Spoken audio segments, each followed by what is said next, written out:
دل سے قبول کرنا چاہیے کہ ہم مسلمان ہونے کے باوجود ان قدروں کو اختیار نہ کر سکے جو ہمارے آقا نے ہمیں دی. اکبر الہآبادی نے کہا تھا مس پہ ہے اپنی نظر اور سیم ان کے ہاتھ میں. ہم تو تانبے پہ نظر جمائے ہوئے ہیں اور چاندی وہ لوگ لے گئے. اقدار عالیہ، رویوں کی خوبصورتی، قوانین کی بالادستی اور زندگی کا بہت سارا جمال وہ ہم سے چھین کے لے گئے. یہ خزانہ ہمارا تھا، لیکن صاحب جام اسی کا جو بڑھ کے تھام لے، جو بھی محنت کرے. ایک وہ زمانہ بھی تھا کہ شارلمان اس کے لارڈز ابھی دستخط کرنے کی مشق سے گزر رہے تھے. ابن حزم کے قلم سے 1000 کتابیں نکل چکی تھی. وہ زمانہ بھی ہم نے دیکھا جب پیرس میں کیچڑ تھا اور بغداد عروس البلاد کہلاتا تھا.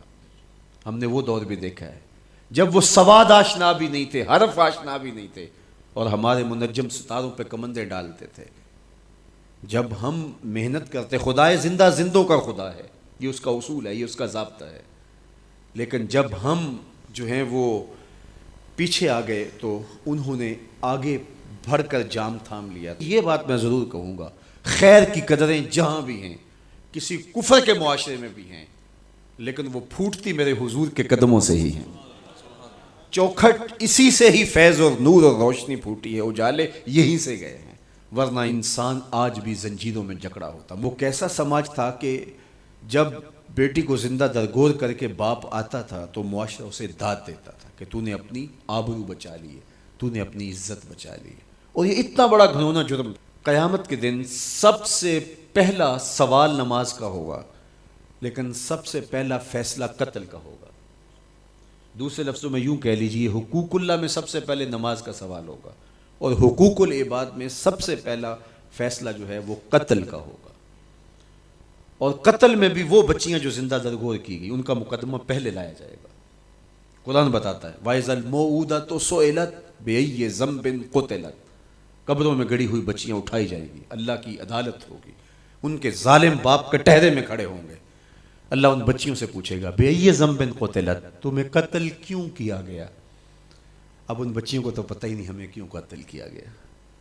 ابھی آنکھ کھلنے نہیں پائی تھی کہ بند کر لی گئی، زبان بولنے نہیں پائی تھی کہ نوچ لی گئی، زندگی کا پھول ابھی کھلا ہی نہیں تھا کہ مرجھا گیا. انہیں تو پتہ ہی نہیں ہمارے ظالم باپوں نے یہ قیامت کیوں اٹھائی، یہ غضب کیوں توڑا، ہمارے معصوم دامن پہ کون سا داغ دیکھا کہ ہمارے ظالم باپوں نے ہماری زندگی نوچ لی. کہتے ہیں گڑھا کھودتے تھے، تاریخ پڑھیں، دل آج بھی خون کے آنسو روتا ہے.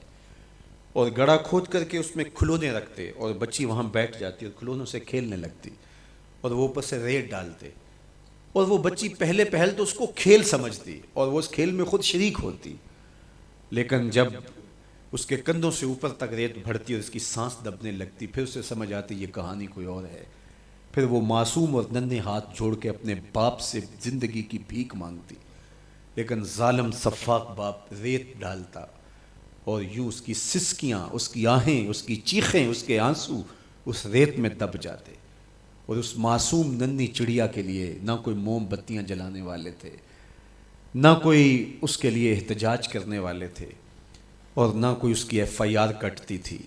باپ کو بھی داد ملتی، ماں کو بھی داد ملتی. معاشرہ صفاق اس پہ ماتم کرنے کی بجائے اس پہ خوشیوں کا اظہار کرتا. پہلی آواز پورے عرب میں جو اٹھی اور بلند ہوئی وہ میرے حضور کی تھی. بیٹیوں کو قتل کرنے والوں سن لو، میری فاطمہ میرے جگر کا ٹکڑا ہے. یہ پہلی آواز تھی. یہ صرف کلمہ محبت ہی نہیں ہے، اس ظالمانہ سماج کے خلاف جو ہے وہ علم جہاد میرے حضور نے بلند کیا. میری بیٹی میرے جگر کا ٹکڑا ہے. اور کہا جو 2 بیٹیاں، 2 بہنیں اللہ کی رضا کے لیے پروان چڑھائے ان کا نکاح کر دے، قیامت کے دن وہ یوں میرے نیڑے ہوگا جس طرح یہ 2 انگلیاں کری. یہ جب میرے حضور نے فرمایا، مجمع سے ایک شخص کھڑا ہو گیا. حضور کیا جس کی 2 بیٹیاں نہیں ہیں اس کو یہ اعزاز نہیں ملے گا؟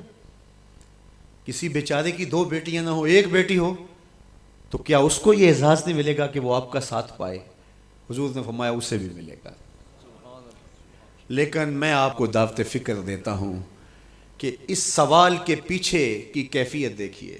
اس کی 1 بیٹی تھی، کہاں بیٹیاں زندہ درگور ہو رہی ہیں اور کہاں ایک بیٹی والا کہتا ہے کاش کہ میری بھی 2 بیٹی۔